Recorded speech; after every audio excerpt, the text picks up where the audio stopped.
Senhor Deus e Pai, em tua presença estamos, Senhor. Agradecemos por estar aqui nesta noite, Senhor. No segundo dia da Semana Jovem, Pai. Perdoa nossos pecados, nossas falhas que cometemos nesse dia e recebe o melhor de nós nessa noite, Senhor. Recebe o nosso louvor, a nossa adoração, a nossa gratidão e também nossos pedidos, Pai. Pois somos totalmente dependentes de Ti, Senhor. Sem Ti não somos nada, Senhor. Oh Deus, eu te agradeço, Pai, pela saúde, Senhor, para poder estar aqui, Pai. Abençoa, Senhor, a cada vida, a cada um que veio entregar o melhor de Ti, Senhor. Abençoa, Senhor, em nome de Jesus, cada um que vai louvar, que vai pregar, Senhor Jesus. Eu que estou aqui dirigindo, Pai. Abençoa, Senhor, fica conosco. Vem dos lábios do Senhor, escutai com alegria teus elogios de amor, com ofertas e obras mortas, sacrifícios sem valor, enganado pensa o homem, propiciar seu Criador. Meios de salvar-se inventar, toda seu favor, aos supostos mediadores, desprezando desde amor. Aleluia, glória a Deus. Lucas capítulo 23 e o verso de número 49. E todos os seus conhecidos e as mulheres juntamente, os que haviam seguido desde a Galiléia, estavam de longe vendo essas coisas. Eis que um homem por nome José, senador, homem de bem e justo,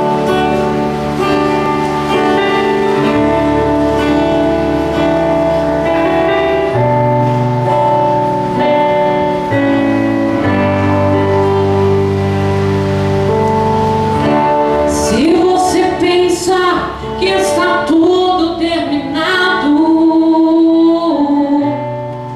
e que tudo acabou,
pudesse impedir o nascer do sol, é esperança, e não há problemas que possa impedir as mãos de Jesus me ajudar.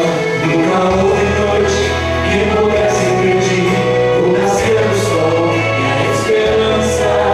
E não há problemas que possa impedir as mãos de Jesus me ajudar. Haverá milagre pra mim, vai descendo o rio,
Usa ele como o Senhor já tem usado, meu Deus.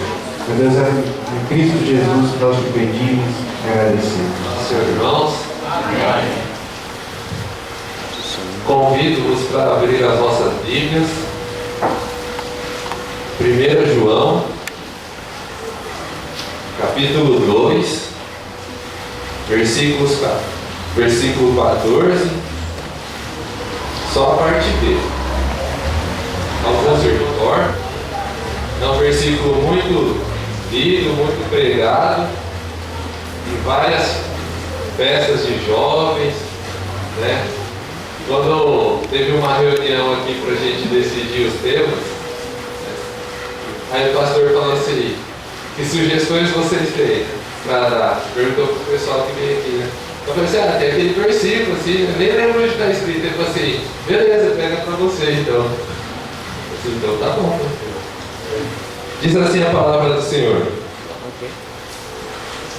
jovens, eu vos escrevi porquanto sois fortes e a palavra de Deus permanece em vós e já venceste o maligno. Amém? Podemos assentar, irmãos. Bom, eu sempre gosto de pesquisar significados de palavras, né? Como a gente está falando de jovem aqui hoje, todo mundo sabe o que é jovem. É só olhar aqui dentro da igreja, nós vemos vários jovens. Mas o que significa a palavra jovem? Segundo o nosso dicionário, a palavra jovem diz assim: aquele que conserva a força, o vigor, a energia e a leveza, que tem entusiasmo para realizar atividades e que tem facilidade para compreender coisas. Então esse é o jovem, né? Esclarece às vezes algumas coisas para nós. Antes de entrar propriamente nesse texto aqui, eu separei 4 personagens da Bíblia que ficaram famosos e eram jovens. O primeiro deles, o irmão Adriano já pregou aqui ontem, né? Que era José. Eu não vou repetir a pregação dele, mas algumas características que eu achei bem legal de José. Primeiro, o irmão Adriano falou aqui ontem que ele teve um sonho, 2 sonhos na verdade, né? E quando ele teve esse sonho, essa visão de Deus na verdade que ele teve, os irmãos sabem quantos anos José tinha? A gente não lembra, né? José ele tinha apenas 17 anos, a palavra de Deus fala. E imagina um jovem de 17 anos, naquela época, onde a expectativa de vida, as pessoas viviam um certo tempo, né, 100 anos, às vezes mais até, né? Um jovem de 17 anos tem um sonho que ele explicou e os irmãos dele já entenderam que ele estava falando dos irmãos dele, da família dele, do pai e da mãe. E o jovem de 17 anos falando assim que os irmãos dele iam se curvar para ele, o pai dele e a mãe dele também iam se curvar para ele. Imagina, como ele era jovem, talvez naquela época ele não devesse ter revelado a visão que Deus tinha dado para ele. A palavra de Deus não fala. Ele simplesmente teve essa visão de Deus, né?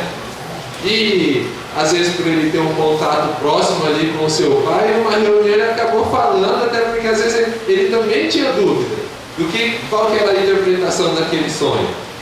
E os irmãos dele, o irmão Adriano já explicou aqui ontem, se revoltaram. O pai dele no primeiro momento também falou assim: ô José, o que está acontecendo com você? Né? Mas daí o pai dele pegou, como gostava muito dele, guardou aquilo para ele e falou assim: eu vou começar a observar o que isso quer dizer. Tá? Os irmãos dele, com raiva dele, nós aprendemos aqui ontem que armaram para ele, venderam ele como escravo por 20 peças de prata para uma pessoa que levava escravos lá para o Egito. Então imagina só, um jovem que tinha tido uma visão daquela, já começou a dar tudo errado na vida dele, né? Já estava sendo traído pelos irmãos e vendido como escravo. Mas daí chegando lá no Egito, um homem lá por nome de Potifar, né, viu que tinha alguma coisa diferente nesse José. E levou o José para governar a casa dele. E a palavra de Deus fala que o José era um rapaz muito bonito. Aí o que aconteceu? A esposa do Potifar começou a se sentir atraída por José. E por diversas vezes ela tentou fazer com que ele acabasse se deitando com ela. E o José sempre dava um jeito e fugia. Só que teve uma vez que acabou ficando o José sozinho lá na casa do Potifar e a bendita da esposa dele também. E ela pegou e foi para cima dele.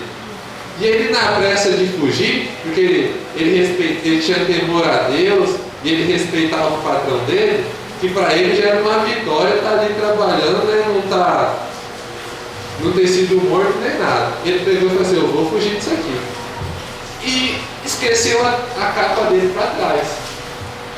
A esposa do Potifar, com medo do Potifar, falou assim: agora eu vou ter que inventar uma história aqui, né? Porque vai que ele resolve contar para o Potifar. Estou perdido. Pegou então e inventou uma mentira. O Potifar acreditou nela e o José foi levado para a prisão. Segunda vez que deu tudo errado na vida de José. Chegando lá na prisão, José passou um tempo. José acabou conhecendo mais dois rapazes que estavam lá presos. E esses dois rapazes, cada um tiveram um sonho na mesma noite. E eles comentaram com José o sonho. E José, pela graça de Deus, deu a interpretação do sonho deles. E a interpretação que José deu se realizou. José pega e fala então para eles assim: ó, a hora que você sair da prisão, que um foi morto, falou pro outro: não esquece de mim aqui não. Fala lá pro senhor lá, seu, né, que eu estou preso aqui injustamente. Só que o cara esqueceu de José de novo. E José ficou lá mais 2 anos preso, esquecido pelo cara que estava lá junto com ele, e José tinha dado a visão do sonho dele. Terceira vez que acontece as coisas erradas na vida de José. Só que aí, um certo dia, o faraó teve um sonho. E ele juntou todo mundo que ele tinha lá, que eram os estudados lá no misticismo do Egito, nas leis do Egito e tudo que tinha no Egito, e ninguém conseguiu dar interpretação para o sonho do faraó. Aí, aquela pessoa que José tinha ajudado há 2 anos atrás, se lembrou que José, ele interpretava sonhos, e falou assim: ó, faraó, para consertar um erro meu aqui, quando eu estava lá na prisão, tinha um rapaz lá que ele interpretava sonhos. O faraó então manda chamar o José. José chega lá, ele não só interpreta o sonho do faraó, como ele também traz a solução para o problema que ia se instaurar, não só no reino lá do Egito, mas também nos outros reinos ali por perto, que seria a fome. José falou assim: olha, faraó, então o negócio é o seguinte: vai ter 7 anos de bonança e depois vai ter 7 anos de miséria. E o que fazer então? Aí José, ele trouxe a solução: ó, durante esses 7 anos, 1/5 de tudo aquilo que a gente produzir, a gente vai estocar. Para quando começar o período daí de miséria, que vai ter de seca, a gente ter do que sobreviver. Quando isso acontece, aí o que aconteceu? O faraó pegou e falou assim: opa, esse menino é diferente. O faraó ficou tão impressionado com José que promoveu Josué a administrador do Egito. Nós aprendemos aqui ontem. Só que quando José ele é promovido a administrador do Egito, irmãos, ele já tinha 30 anos de idade. Então, José ele passou por diversos problemas na vida dele, diversas tribulações, ele teve que ter paciência, ele nunca se desviou de Deus, ele nunca duvidou de Deus, a palavra não fala em nenhum momento que ele duvidou, que ele questionou a Deus por que aquilo estava acontecendo na vida dele. E com 30 anos, então 13 anos depois do sonho que ele teve, a promessa de Deus começou a se cumprir na vida de José. Até que um um belo dia, a família de José começou a passar fome também, porque eles também estavam enfrentando essa dificuldade. E o pai deles falou assim, ó, vão lá para o Egito então e compre mantimentos lá para a gente. Aí chegou lá, os irmãos dele chegaram lá no Egito, e a gente sabe que normalmente quando a gente vai crescendo, né, a gente passa essas experiências na nossa vida, nosso corpo vai se transformando. Às vezes a gente passa tempo sem encontrar com alguém, quem é mais novo normalmente reconhece o mais velho. O mais velho às vezes ele não reconhece o mais novo, porque tem pessoas que mudam bastante a aparência. Foi o que aconteceu com José. Os irmãos dele não reconheceram ele, mas o José reconheceu os irmãos. E daí os irmãos conhecem a história de José. José ele pregou uma peça dos irmãos dele, né? Aí depois chegou um dia que todos os irmãos dele e o pai dele se curvaram a ele. E a palavra de Deus, o sonho que Deus tinha dado para José, se cumpriu. Outro rapaz que eu quero comentar aqui foi Moisés. Moisés, todo mundo conhece a história de Moisés também, né? Moisés, ele nasceu num período em que tinha uma lei lá no Egito também, que tinha que matar todos os filhos lá, homem, né, de uma certa idade. E o que aconteceu?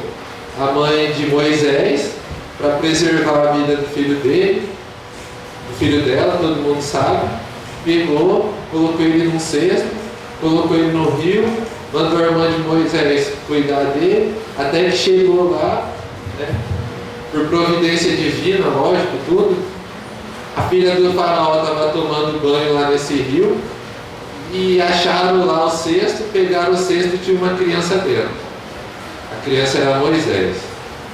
E a filha do faraó então se encanta pelo menino e fala que vai cuidar do menino como se fosse filho dela. E aparece então a irmã de Moisés, ela fala assim, ó, tem uma pessoa que pode cuidar e tal. Aí a filha do faraó fala assim, ó, então leva, né, até o período de amamentar, tal, cuidar, e depois ele vai voltar para cá. Então, quando ele cresceu, Moisés, ele como filho da filha do faraó, ele teve acesso a tudo que o príncipe do Egito teve, né?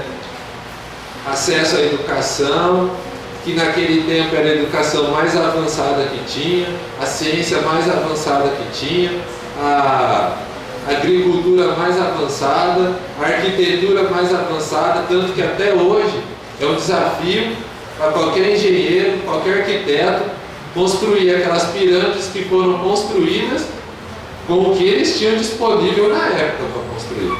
Porque com os guindastes que existe hoje, o material que tem hoje é outra história. E ainda assim é um desafio. Ninguém consegue entender como naquela época construíram aquelas pirâmides. Segundo alguns historiadores, né, aí o que aconteceu? Voltando um pouquinho aqui. Aí um belo dia, Moisés ele estava dando umas voltas lá pelo Egito e ele viu um egípcio atacando um hebreu. E como ele sabia da origem dele, que ele também era hebreu, ele se revoltou, foi lá e matou o egípcio. Aí no outro dia ele foi voltar lá para esconder o corpo. E ele encontrou uma pessoa lá. E ele começou a conversar com a pessoa e a pessoa falou assim, tipo, quem que é você para me dar moral? Você matou uma pessoa ontem? Aí, o que aconteceu? Moisés ficou com medo e fugiu. Nessa fuga, ele conheceu a esposa dele, se tornou pastor de ovelhas, até um belo dia, ele, pastoreando lá suas ovelhas, ele viu num monte lá que tinha uma sarça que estava pegando fogo, né? Os irmãos sabem, e a sarça não se consumia. Aí ele pegou, curioso, começou a chegar mais perto para ver o que estava acontecendo. Quando ele chega lá perto, daí ele escuta uma voz falando: Moisés, tira as sandálias, né, que a terra onde você pisa é a terra santa. Bom, daí ele recebeu um chamado de Deus para conduzir a libertação do povo de Israel, e o restante das histórias os irmãos conhecem. O que eu achei interessante é que, segundo alguns historiadores, Moisés, ele viveu 40 anos aprendendo a cultura, aprendendo economia, aprendendo ciência do Egito. Depois ele teve que fugir, virou pastor de ovelhas. Por mais 40 anos Moisés viveu pastoreando ovelhas, uma analogia ao que ele se tornaria depois, que seria pastor da nação de Israel. Então, para Moisés ele estar na condição dele de líder do povo de Israel, ele passou por uma escola de 80 anos na vida dele. Não foi de um dia para outro. Foi um milagre, um plano de Deus na vida dele, mas que, entendendo ou não, levou muito tempo para ser cumprido. Também não quero parar só por aqui, quero contar a história de uma outra jovem, agora uma mulher. Uma mulher que, para o segmento do cristianismo, eles chamam ela de rainha. E se você for estudar a fundo a vida dessa mulher, você vê que ela é diferente mesmo. Não como eles pregam que ela é a mãe de Deus, mas ela era uma mulher diferente. Maria era uma jovem, ela estava prometida em casamento para José. Algumas versões da Bíblia vão falar que eles eram marido e mulher, mas é que, segundo os costumes daquela época, quando uma mulher e um homem, moço e uma moça, eles estavam noivos e eles faziam um compromisso de se casarem, pelos costumes daquela época eles já eram tratados como marido e mulher, mas eles não eram marido e mulher, eles não tinham relação sexual. Por isso Maria ainda era virgem. Aí às vezes alguém lê e fala assim: ela já era esposa de José, como é que ela era virgem? Então tem que às vezes entender um pouquinho dos costumes da época. Um belo dia ela estava lá na casa dela, aparece um anjo para ela e fala assim: Maria, você foi agraciada pelo Senhor, o Senhor está com você e você vai dar à luz a um menino. Diferente do que tinha acontecido com Zacarias, que era casado com uma parente de Maria, quando o anjo apareceu para Zacarias e falou que ele ia ser pai e ele já era idoso, ele duvidou e Deus e o anjo falou que ele ia ficar mudo até o dia que se cumprisse a promessa, e aconteceu. Maria, ela não duvidou do que o anjo falava, mas só que ela ficou curiosa. Ela falou assim: anjo, beleza. Ela falou assim: primeiro eu estou surpresa porque Deus falou que eu sou agraciada, Já estou surpresa, Por quê, Eu, dentre tantos, achei graça aos olhos de Deus. Só que agora tem um problema, anjo? Eu estou parafraseando um jeito novo aqui, um jeito de jovem conversa, Mas, anjo, eu não sou casado. Eu nunca tive nenhuma relação sexual. Como é que eu vou ficar grávida? Aí o anjo pegou e falou para ela assim: não, esse filho que você vai ter, o Espírito Santo vai gerar em você. E falou que esse anjo, que esse filho que ela ia ter, se chamaria Jesus. Aí, esses dias eu estava lendo um livro, lógico que não aconteceu assim, mas imagine só: Maria, uma adolescente, prometida em casamento para José, já tudo acertado entre as duas famílias, talvez a família dela já tivesse pago o dote para a família do José, só faltava acontecer o casamento. Ela chega para o José e fala assim: José, estou grávida. José fala assim: olha, Maria, está de brincadeira comigo, Imagina ela contando uma notícia dessa para os pais dela. Não é de se surpreender que José ele ficou com medo e ele até não queria assumir ela. Porque a pena naquela época, para uma jovem que cometesse adultério ou fornicação, era a morte por apedrejamento. E não era só da moça, era de quem tinha cometido adultério com ela também. Então José falou assim, pronto, vai morrer ela apedrejada e eu também. Mas o anjo também apareceu para o José e explicou para ele a situação. Mas precisou da Maria passar um tempo na casa da prima dela, tá? Na casa de Isabel. Ela foi para lá, Isabel estava grávida também, deu à luz a João Batista, que daí foi o precursor que anunciou para o povo de Israel que o Messias ele ia chegar, né? Os irmãos também conhecem a história de João Batista. E ela ficou lá na casa de Isabel durante 3 meses. Depois ela voltou para a cidade dela, tá? Que era Nazaré. Acontece que naquela época tinha um imperador, o nome dele era César Augusto, ele era um imperador romano. O que aconteceu? O Império Romano começou a dominar muitos povos. E ele queria começar a obter lucro. Tá? O alistamento, o recenseamento que tinha naquela época não era um alistamento militar igual a gente tem nos dias de hoje. Porque o povo judeu, eles não entravam para o exército romano. Era um recenseamento que eles queriam saber quantas pessoas tinham para saber quanto que eles iam arrecadar. Porque tanto o homem como a mulher tinham que pagar os seus impostos. Então, como Maria e José, a origem deles era da cidade de Belém, eles precisaram ir até Belém por conta desse recenseamento. Só que não era só eles. Muita gente tinha que ir para lá e Maria já estava grávida. Chegaram lá em Belém, os irmãos todos conhecem a história do nascimento de Jesus. Eles não acharam onde ficar na cidade. E eles lá andando de um lugar para outro, procurando onde ficar, daí a pouco a Maria cutuca o José e fala assim, José, ela deve ter falado assim, você não sabe o que aconteceu. O que aconteceu, Maria? Minha bolsa rompeu. E as irmãs que já foram mãe e os irmãos que foram pai aí também sabem, né? Rompeu a bolsa, o próximo passo é começar as contrações também, porque a criança vai nascer. Não tem outro jeito. José deve ter pensado assim, meu Deus do céu. O anjo apareceu para mim, falou que a Maria vai dar a luz ao Filho de Deus, eu estou aqui com a Maria, e agora a gente não tem onde ficar. Olha os problemas na vida da Maria e do José.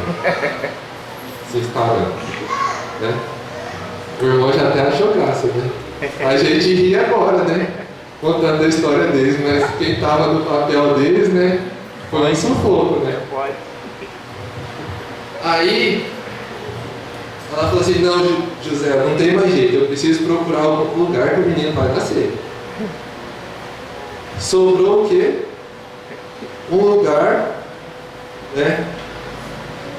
Uma manjedoura no meio de animais. E a manjedoura, aquele lugar bonitinho lá nos presépios que a gente vê, que eles colocam o menininho, no lugar onde Jesus nasceu, tá? Manjedoura é como se fosse um coxo hoje. Lugar onde eles colocam comida para o animal. E foi ali que Jesus foi colocado. Aí imagina na cabeça da Maria, né? Ela falando assim, tudo Deus tinha prometido para ela, e como entender uma situação dessa? Agora eu vou começar a história de outro personagem que vai se misturar com a história de Maria. Jesus. Ele era o Filho de Deus. Nasceu em um estábulo, como eu disse, no meio de animais. Né? Pequenininho, houve um problema. Os irmãos sabem que quando Jesus nasceu, o anjo apareceu para algumas pessoas falando que o Rei dos Reis tinha nascido. E para uma dessas pessoas que apareceram, algumas bíblias falam dos 3 reis magos. Essas 3 pessoas que estavam peregrinando lá pela terra de Israel, e viram a estrela lá e ficaram sabendo que o rei dos seis tinha nascido, a pessoa, quando imagina que nasceu o rei dos seis, ele vai para onde? Para o palácio do rei, é o príncipe que nasceu. Vamos para lá. Partiram, né, como diz hoje, hashtag partiu, né, para o palácio do imperador daquela época lá em Israel. Chegando lá, falou assim: nós viemos visitar o príncipe que nasceu. Cadê? Que príncipe que nasceu? Não tem príncipe nenhum aqui. Não. Nasceu o príncipe, o rei dos judeus. Peraí, tem alguém querendo dar o golpe. Baixou um decreto, mandando matar todos os meninos que tinham nascido naquela época lá. O que aconteceu? A família de Jesus teve que pegar Jesus e partir do deserto. Lá eles passaram até Jesus completar 12 anos de idade e retornaram para Israel. Desse período de Jesus, de quando ele tinha 12 anos até ele completar 30 anos de idade, a palavra de Deus, ela não fala o que aconteceu na vida de Jesus. Mas segundo alguns estudiosos, né, arqueólogos, historiadores, esse povo aí que fica procurando as coisas antigas, eles falam que o José faleceu, ele tinha outros filhos junto com Maria, filhos dele e de Maria mesmo, e Jesus, como filho mais velho, teve que assumir o ofício do pai da carpintaria e trabalhar para sustentar a Maria e os irmãos. Aí imaginem o pensamento de Maria. Ué, o anjo apareceu para mim falando que eu ia dar à luz o rei dos seis. Já sofri tudo aquilo quando Jesus nasceu, fugi para o deserto, voltando do deserto, agora o José morre, Jesus tem que abandonar tudo para virar carpinteiro. O que vai dar essa história, né? Aí, quando volta a falar da história de Jesus, Jesus ele é batizado, ele se encontra com João Batista. Todo mundo sabe, né? João Batista fala assim: ó, não sou eu que devo batizar o Senhor que deveria me batizar. Aí Jesus fala: não, é para que se cumpra as escrituras, se cumpra a lei, né? Ele é batizado. Depois de ser batizado, Jesus ele foi levado pelo Espírito para o deserto para ser tentado. Lá, sendo tentado pelo inimigo das nossas almas, primeira tentação que Jesus aconteceu, por quê? Ele ficou 40 dias no deserto em absoluto jejum. Algumas versões da palavra de Deus falam que ele estava passando fome. Algumas versões falam que ele estava passando extrema fome. E a gente já viu na história, tanto na Bíblia quanto na história secular, pessoas que estão passando por extrema fome são capazes de fazer qualquer coisa por comida. Nós já vimos situações de mãe que come o filho porque estava passando fome, gente que mata o outro porque está passando fome, e Jesus estava passando extrema fome. Aí o inimigo, sabendo da condição de Jesus, a primeira coisa que ele foi tocar foi no assunto, foi na fome que Jesus estava sentindo. E o que o inimigo fala para ele? Porque Jesus ele veio para cumprir tudo na terra, apesar de ele ser o Filho de Deus, ele ser eternamente a segunda pessoa da Trindade. Quando ele assume o ofício de nascer de Maria e morrer na cruz pelos nossos pecados, ele assumiu uma responsabilidade de cumprir tudo como homem, sendo homem. Depois a gente vai ver lá na frente onde eu quero chegar com isso. Tá? Aí então ele estava ali sendo homem, Satanás chega para ele e fala assim: abdica dessa sua condição de ser homem aí, você não é o filho de Deus? Dá ordem para essas pedras e faz as pedras virar comida. Se Jesus tivesse aceitado, ia dar tudo errado. Aí Jesus já usa a palavra e fala assim, não, mas a palavra fala, não é só de pão, né, que o homem vai viver. Depois disso, né, o inimigo mostra todos os reinos para Jesus. E fala assim, ó, se você prostrado me adorar, eu vou te dar todos os reinos. Jesus não veio para esse mundo para ser o rei dos reis, mas Jesus falou assim, mas o meu reino não vai ser um grande reino como houve o Império Romano. Na humildade que eu vou mostrar o meu reinado. Depois disso, o inimigo levou Jesus para o cume do templo, lá em Jerusalém. Falou assim, você é o Filho de Deus mesmo? Atira-te daí para baixo e os anjos vão vir e vão te salvar. Aí Jesus fala para ele que não deve atentar ao Senhor Deus. Talvez, conjecturando mais uma vez aqui, se ele tivesse afrontado o pai dele, Deus não iria mandar o anjo. Jesus teria morrido lá e a obra da cruz que ele teria que cumprir não teria acontecido. E Jesus já venceu isso aí. Passado isso, então, Jesus ele começa o seu ministério. Ele volta para Nazaré, cheio do Espírito Santo, porque ele venceu. Primeira dificuldade que foi mais uma dificuldade que foi colocada na vida dele. E na tentativa, ele pregando para o povo da cidade dele lá em Nazaré, ele foi desprezado pelo povo dele. E quantas vezes isso não acontece, não é verdade? Com a gente que está aqui, às vezes dentro da nossa própria casa. Não acontece aqui na nossa igreja, já deu para perceber, né?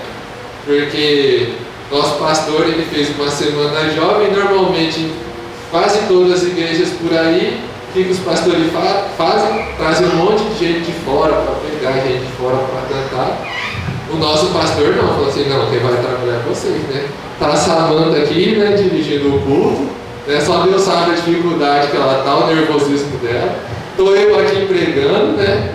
Também só os irmãos não vê, né? Porque a gente tenta controlar, mas as pernas ficam tremendo, né? E daí a gente ainda tem que controlar o nervosismo, raciocinar aquilo que nós estudamos, falar para os irmãos e ir lembrando ainda do que a gente ainda vai ter que falar. Então os irmãos imaginam como fica a cabeça da gente, né? O Duilinho daqui uns dias vai passar por isso, né? Tem mais irmãos aí também que vão passar por isso. O Fausto é amanhã, mas o Fausto já está mais acostumado, né? Mas então a gente tem essas dificuldades na nossa vida. Às vezes nós somos desprezados dentro da nossa própria casa. E aconteceu com Jesus também. Aí Jesus saiu de lá. Aí Jesus realizou uma série de milagres. Andou por praticamente todo o território de Israel. E Jesus tinha escolhido seus discípulos. E um belo dia, um desses discípulos que Jesus tinha escolhido para se cumprir as Escrituras traiu Jesus. Das pessoas que andavam junto com ele. Tinha um povo que queria prender Jesus, matar Jesus, e esse que estava andando junto com Jesus, sabia quem Jesus era e traiu Jesus. Outro problema emocional pelo qual Jesus teve que passar. Passado isso, Jesus já lá sendo interrogado, ele tinha avisado Pedro um dia e falou assim, Pedro, você vai me negar. Ele falou assim, não vou, Senhor. Tá. Aí Jesus estava lá, sendo interrogado, né? E apanhando. Dali a pouco, algumas pessoas encontraram Pedro e falaram assim, você também é um daqueles que segue Jesus. Ele, não. E as 3 vezes Jesus tinha falado que ia negar. Aí Pedro foi lá e negou. Quando ele negou a última vez, lá em Lucas fala que Jesus passou por ele e viu ele. E nessa hora ele se lembrou do que Jesus tinha falado e ele cai com uma tristeza, arrependimento profundo, amargura. Jesus mais uma vez foi traído por um dos que ele escolheu e um dos que andavam mais junto com Jesus, mais próximo de Jesus. Além disso, Jesus ele foi zombado e espancado pelos soldados romanos durante o período que estavam interrogando ele. Não bastasse isso, o imperador romano na época, vendo Jesus, falou assim: ó, não estou vendo nada para condenar esse homem aí. A lei fala que a gente tem que soltar um nesse dia de hoje. Vou soltar Jesus. O povo judeu começa a exclamar: solta Barrabás, solta Barrabás, mata Jesus. O povo pelo qual Jesus tinha vindo a princípio para salvar, mandando soltar um bandido e crucificar o Jesus. Lá na cruz, já sendo ridicularizado pelas autoridades, Jesus foi questionado diversas vezes: se você é o Filho de Deus mesmo, desce daí, salva a si mesmo. Jesus, ele não podia, porque ele tinha uma obra para fazer, que nem as pessoas daquele tempo, nem as pessoas de hoje conseguem compreender a magnitude da obra que Jesus tinha para realizar. Não bastasse isso, ele pregado na cruz tinha mais 2 bandidos junto com ele. Um dos bandidos também falou assim: esse aí diz que é o Filho de Deus. Se você é o Filho de Deus mesmo, salva a si mesmo também. Até que ele é repreendido pelo outro bandido e fala assim: ô rapaz, você não tem medo de Deus não? Você não está vendo que isso aí não tem pecado algum? E daí é onde Jesus fala para o outro bandido da cruz: ainda hoje estarás comigo no paraíso. O que eu quero falar, com base em todas essas histórias que eu contei aqui, de alguns jovens, dentro de muitos que foram usados por Deus na Bíblia, que o texto que eu li fala que jovens, João estava falando: eu vos escrevi porque sois fortes. Por que jovem é forte? Por que a definição da palavra jovem fala que jovem tem vigor, tem força, tem facilidade para fazer as coisas, tem entusiasmo? Porque às vezes, quando a gente vai envelhecendo e algumas coisas não vão dando certo na nossa vida, ou a gente observa, por exemplo, essa sociedade que a gente vive hoje, que só piora a cada dia, às vezes, conforme a gente vai envelhecendo, a gente vai desanimando. Porque a gente começa a ver que não tem jeito. Realmente, do jeito que o mundo busca a solução para o mundo, não tem, porque para se cumprir as Escrituras, esse mundo está fadado ao erro. Ele tem um prazo de validade. Mas nós sabemos que o nosso objetivo não é aqui. Como jovens, a gente pode enfrentar inúmeras dificuldades. Talvez você não teve tudo o que você sonhou durante a sua infância. Talvez você não teve o que você sonhou durante a sua adolescência. Talvez você não tenha condições de cursar um curso universitário que você sonhava. Talvez você não mora na casa onde você desejaria estar morando.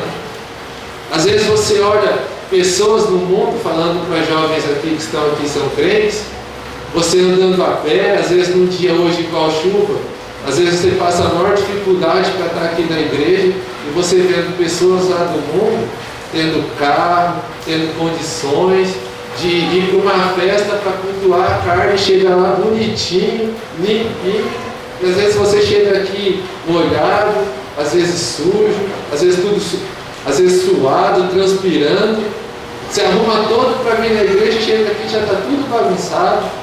Aí você começa a questionar Deus. E por que está acontecendo essas coisas na nossa vida? Para dar um exemplo para os irmãos, né? Desde quando eu nasci, minha mãe que escolheu meu nome. Ela falou que queria colocar meu nome de Paulo, e Paulo Henrique ainda, porque 2 nomes era nome de doutor. Minha mãe não conhecia Jesus, ela não conhecia a palavra de Deus, apesar de se dizer católico. Ela nem entendia o significado do nome de Paulo, que Paulo era um personagem bíblico, que o significado de Paulo era pequeno, não tem nada a ver. Pode ser pequeno em outras coisas, do tamanho não é, porque eu tenho 1,86 m, né? E por incrível que pareça, ela queria que eu fosse doutor e eu cresci e meu sonho era ser médico. E eu fui estudando, me dedicando, mas por questões financeiras, meus pais nunca. Eu estudei um período em escola particular, mas daí depois meu pai teve uma queda financeira por causa do emprego, eu tive que voltar para a escola pública. Mas assim, dentro do que a escola pública ensinava, eu me dedicava o máximo que eu podia, porque eu tinha esse sonho de ser médico. E daí começa, né? Primeiro ano, segundo ano, você já começa a coçar o pai, né? Os irmãos que são pai aqui sabem, né? Já começa aquela apurrinhação do filho, né? Pai, eu quero fazer faculdade de não sei o quê. Pai, eu quero fazer faculdade de não sei o quê. E o pai começa a perder o sono, né? Imagina no meu caso, eu falei pro meu pai e pra minha mãe que eu queria fazer medicina. Se meu pai juntasse o salário dele e da minha mãe para me bancar fora de um arame para estudar medicina na faculdade pública, não tinha condição. Não tinha condição. E eu tinha no meu coração esse único desejo: eu quero ser médico. E eu falei assim, bom, já que médico eu não posso ser, não quero ser, então por enquanto eu não vou fazer nada, porque eu não tenho outra vontade no momento. Deus me providenciou uma vaga de estágio, comecei a ter contato com uma pessoa que era crente, trabalhava num órgão público envolvido com a área jurídica, e ele começou, o meu serviço era tirar cópia, tirava cópia de processo o dia inteiro. E como meu pai, o Zé Onofre, conhece muito bem, é meio curioso, né, Zé Onofre? Eu herdei isso do meu pai, sabe? De ficar questionando tudo, perguntar como que funcionam as coisas e tal. Quando eu não tinha cópia para tirar, esse irmão que ele é evangélico, ele pegou e começou, lê esse livrinho aqui, lê isso aqui, e eu comecei a pegar gosto pela coisa. Aí eu cheguei para minha mãe e falei assim, mãe, eu quero fazer direito. Não tinha como eu fazer direito também. Minha mãe deve ter falado também, né? Esse menino tá de brincadeira, né? Quer matar o pai e a mãe mesmo, né? Aí o que aconteceu? Pela graça de Deus, foi o primeiro ano que teve bolsas de estudo integral do ProUni no Brasil inteiro. E eu fiz a prova do Enem. E naquela época, hoje eu não teria condições para isso. Mas naquela época, como foi a primeira prova, o meu índice, se eu quisesse ter me inscrito numa bolsa de medicina, eu teria conseguido a bolsa integral. Mas conversando com meus pais, como eu falei aqui, mesmo numa escola, numa faculdade pública, eles não tinham como me manter. Eu falei assim, agora então tá tranquilo, né? Já que eu vou ficar aqui, eu vou fazer direito mesmo.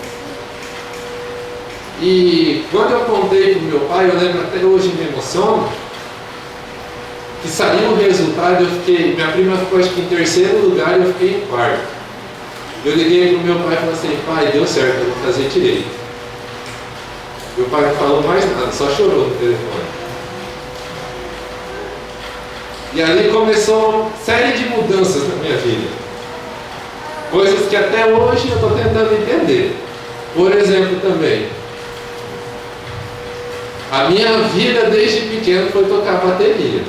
Não sei se o Pedrinho faz isso, mas na casa da minha mãe ela fala que com 3 anos de idade eu colocava tudo as panelas para fora, e batucava nas panelas e amassava tudo as panelas, ela tinha que comprar outras panelas.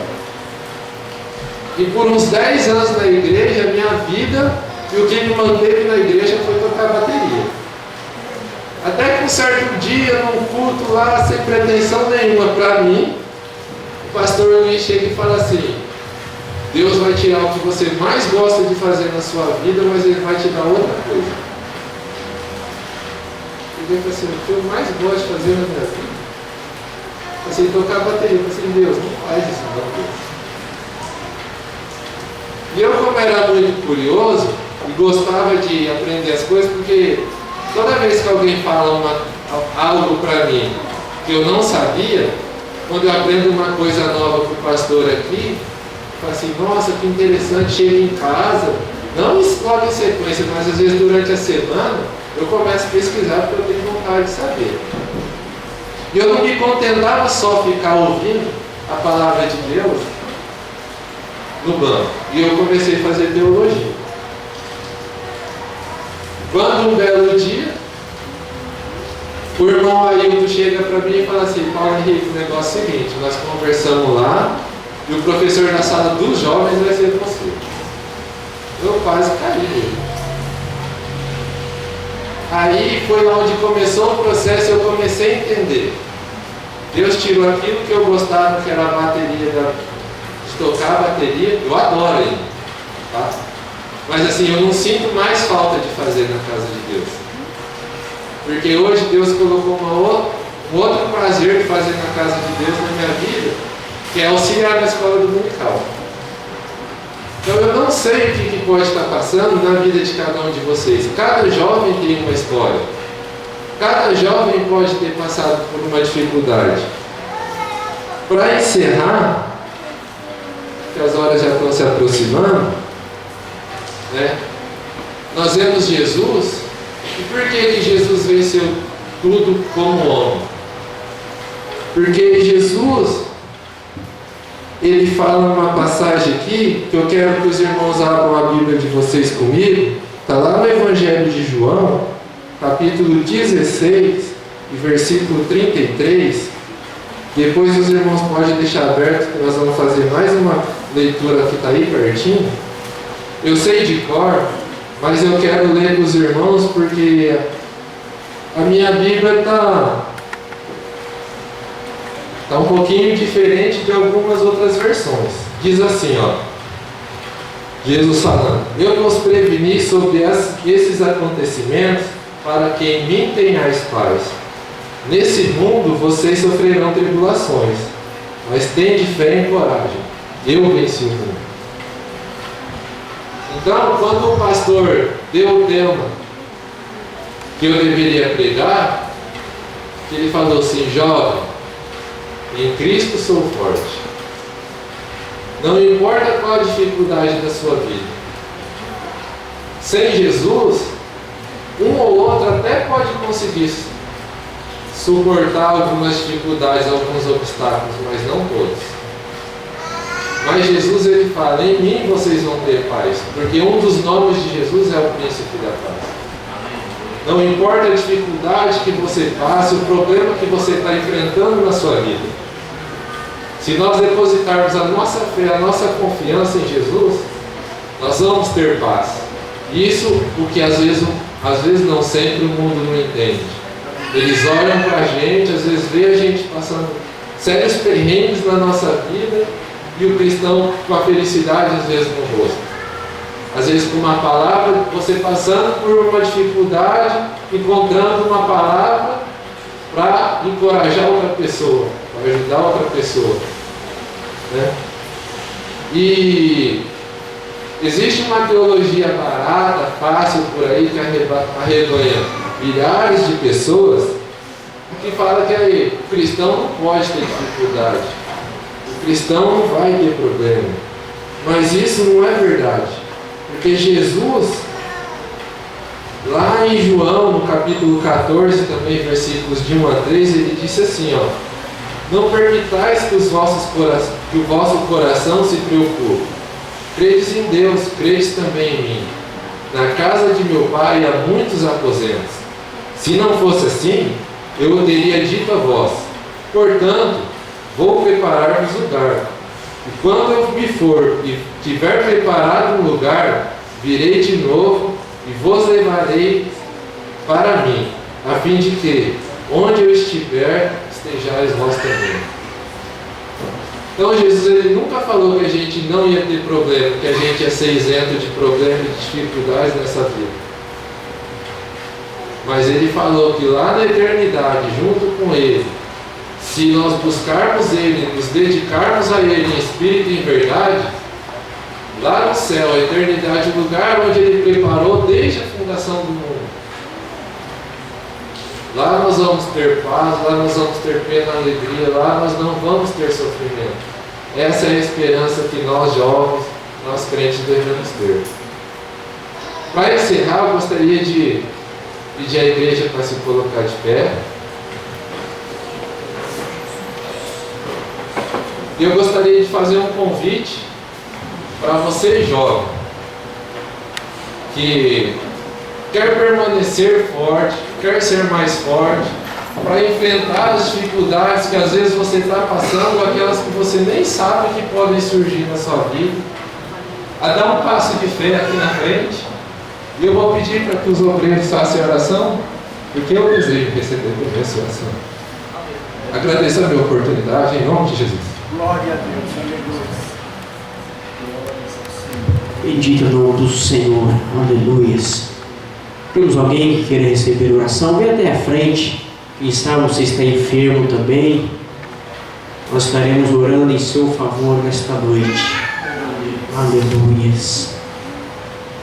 Bendito é teu nome, Senhor. O presbítero Wilson vai estar orando por todos que estão. O evangelista Wilson vai estar orando por todos que estão aqui até a frente. Amado Deus, Pai querido, em nome do Senhor Jesus, meu Deus, está aqui o teu povo, Pai, reunidos na tua presença. Meu Deus, eu peço a Ti, Pai, que as tuas mãos, Senhor Santo, venham estar sobre o teu povo, nesse lugar, meu Deus. Nós cremos, Pai, no teu poder, ouvimos, Pai, a tua palavra.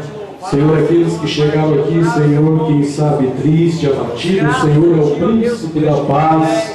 Aquele que chegou enfermo, o Senhor é o médico dos médicos. Meu Deus, aquele que está triste, Pai, alegre de coração nessa noite. Aquele que está enfermo, Pai, nós cremos no teu poder, Pai. E as tuas mãos santas, Senhor, de poder, vem estar sobre o teu corpo nesse lugar. Senhor, teus filhos deixaram seus lares para estar aqui nessa noite. Meu Deus, nós estamos carentes de Ti, Senhor. Nós precisamos, Pai, da Tua misericórdia. Precisamos, meu Deus, do Teu perdão. Está aqui o Teu povo reunido, que as Tuas mãos santas de poder vem estar sobre o Teu povo, dando a vitória a cada um, meu Pai, que eu Te peço. Abençoa grandemente os corações nessa noite. Meu Deus, nós estamos carentes de Ti, meu Pai. Nós precisamos, Pai, da Tua graça, da Tua misericórdia. Pai, dê a vitória a cada um, Senhor, é o que eu Te peço, em nome do Senhor Jesus.